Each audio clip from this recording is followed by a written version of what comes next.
everyone, today I'll be teaching you guys how to make a Harry Potter Pride bracelet. It's really cool. Like at the beginning, it's all bunched together and then it sort of separates into 4 separate little bracelets. It's really cool, and then it comes all back together at the end. So let's get into it. First, count out 20 strands of string. You want 5 strands of string per house, so Gryffindor, Slytherin, Ravenclaw, and Hufflepuff, of course. And for each house, you want 3 strands of the main color, so I'll just use Hufflepuff for example.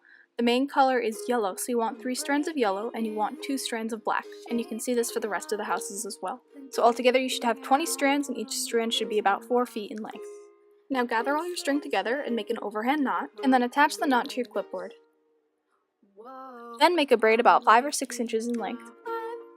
Once you're done with that, then attach your braid to your clipboard again, and group together all of the strings except for a blue one. Isolate the blue thread so it's on the left.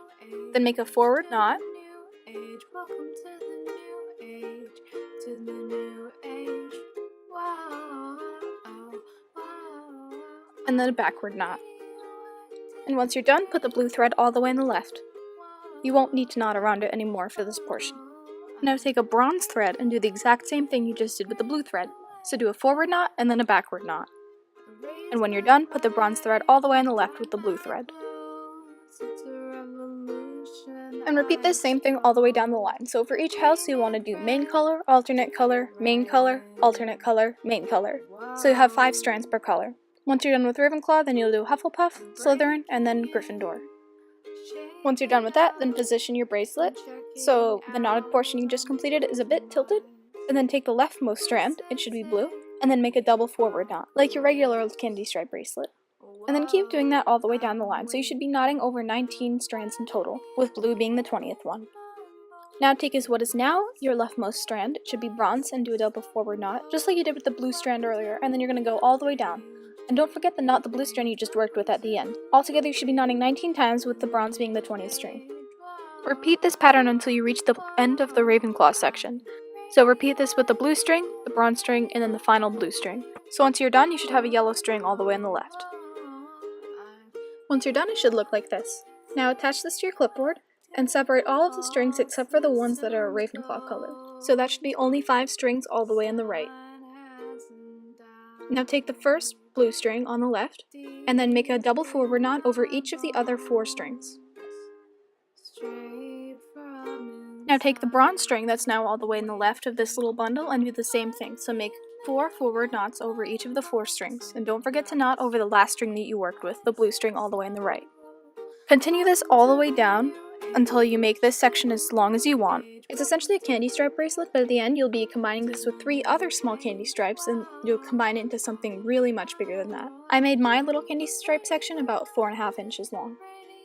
So make sure you don't get too long with your Ravenclaw bracelet because you want to pace yourself out. You don't want to make it too long, but if it is too short you can always make it longer later. So now separate the next group of strings, the Gryffindor strings. So take the string all the way on the left, the red string, and do 4 double forward knots across the strings, and then just basically repeat what you've been doing with the Ravenclaw, but now it's just with Gryffindor thread.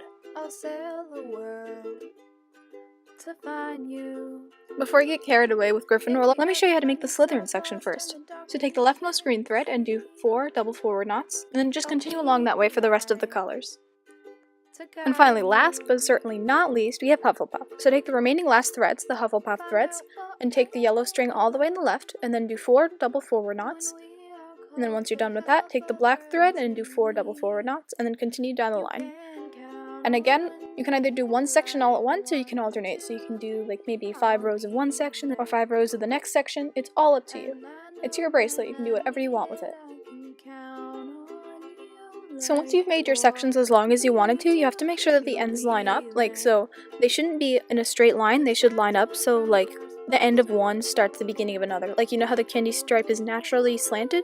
So these should all be naturally slanted. See how mine are slanted? They aren't straight. They're in a slanted line, so if I were to do a next candy stripe across them all, it'd come out slanted but straight. And in fact, that's exactly what we're going to do next. So take the yellow strand all the way on the left, and then do double forward knots all the way down, just like the beginning. So in total, you should do 19 double forward knots.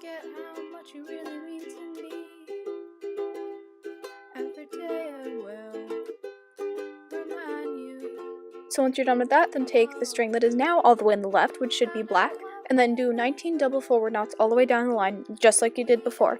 Then actually, this part of the bracelet should look just like the beginning where you did 5 rows of candy stripe with the Ravenclaw threads. Once you're done with the black, then just repeat the same for the next yellow, black, and finally the yellow thread.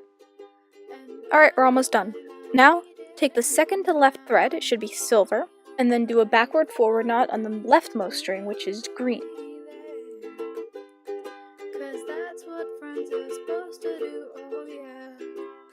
And then group those 2 strings together, and then take the third most left string, which should be green, and then do a backward forward knot again over the 2 strings that you just knotted together. Now take the next string in line, it should be silver, and then do a backward forward knot over the 3 strings you just knotted over, and then group those 4 together, and then you should continue down the line like that, knotting each bunch, and then every time you knot the bunch, then put the string you just knotted with in the bunch, and then just knot with each consecutive string. Now gather all of your strings together in one bundle and separate them into 3 separate groups, and then braid for about 5 or 6 inches, and then at the end make an overhand knot. Once you cut off the excess thread at the end of each braid, you're done! Congratulations, this Harry Potter bracelet is one of my favorite bracelets I've made. It's really simple, but it's really fun to wear and it looks pretty complicated. So thank you so much for watching this video, thanks for tuning in. If you'd like to buy any of the bracelets you've seen in any of my videos, please check out my Instagram at alexinnovations, or visit my website at alexinnovations.weebly.com. Don't forget to like, comment, and subscribe to keep the bracelets coming. Thanks for watching everyone, see you next time!